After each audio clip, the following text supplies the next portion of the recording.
നാളെ class photo എടുക്കും എന്ന് ടീച്ചർ പറഞ്ഞ പിന്നെ അടുത്ത ദിവസം ഒരു പ്രത്യേക ദിവസം തന്നെയാണ്. യൂണിഫോമൊക്കെ നല്ല വൃത്തിക്ക് അയൺ ചെയ്ത് സുന്ദരന്മാരും സുന്ദരികളുമായിട്ടാണ് സ്കൂളിലേക്ക് പോവുക. ഓരോ ക്ലാസിന്റെ ഫോട്ടോ എടുക്കുമ്പോഴും നമ്മുടെ ക്ലാസ് എപ്പോഴാണ് എന്ന് നോക്കിയിരിക്കും. ആരെങ്കിലും വന്ന് നെക്സ്റ്റ് നിങ്ങളുടെ ക്ലാസ് ആണ് എന്ന് പറഞ്ഞാ പിന്നെ ചീർപ്പും പേപ്പറിൽ പൊതിഞ്ഞ പൗഡറും കൊണ്ട് ക്ലാസ് ഒരു ബ്യൂട്ടി പാർലറാവും. ബെസ്റ്റ് ഫ്രണ്ട്സിന്റെ കൂടെ നിൽക്കാൻ പ്ലാൻ ഒക്കെ ഇട്ട് ചിലരുടെ ഹൈറ്റ് ഡിഫറൻസ് കാരണം ആ ഭാഗ്യം തട്ടിപ്പോവാറുണ്ട്. സങ്കടം തോന്നുമെങ്കിലും ഉള്ളിന്റെ ഉള്ളില് തന്റെ ഹൈറ്റിനെ ഒന്ന് ശപിക്കുന്നവരും ഉണ്ട്.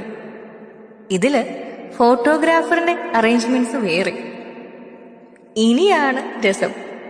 ഫോട്ടോ കിട്ടുമ്പോ കാണാം കണ്ണടച്ചവരും എങ്ങോട്ടോ നോക്കി നിൽക്കുന്നവരും ഡ്രസ്സ് ശരിയാക്കുന്നവരും ചിരി അടക്കി പിടിക്കുന്നവരും ഗൗരവക്കാരും അങ്ങനെ ഒരുപാട് എക്സ്പ്രഷൻസ് കാണാം. അവസാനം ഫോട്ടോ വാങ്ങാത്തവര് അടുത്തുള്ളവൻ വാങ്ങിയ ഫോട്ടോയിലേക്ക് എക്സൈറ്റഡ് ആയിട്ട് നോക്കുന്ന നോട്ടവും.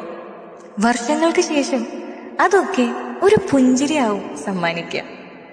അന്നത്തെ ആ യൂണിഫോമും ഹെയർ സ്റ്റൈലും ഓരോരുത്തരുടെ കോലവും ഒക്കെ മനോഹരമായിട്ട് നമ്മൾ പങ്കിട്ട കുറേ സൗഹൃദങ്ങൾ ഇന്ന് നമ്മൾ ഓർക്കാത്ത ചില മനുഷ്യന്മാര്, ഒരു കാലത്ത് ജീവിതത്തിന്റെ ഭാഗമായവര്, അങ്ങനെ കുറേ പേര്.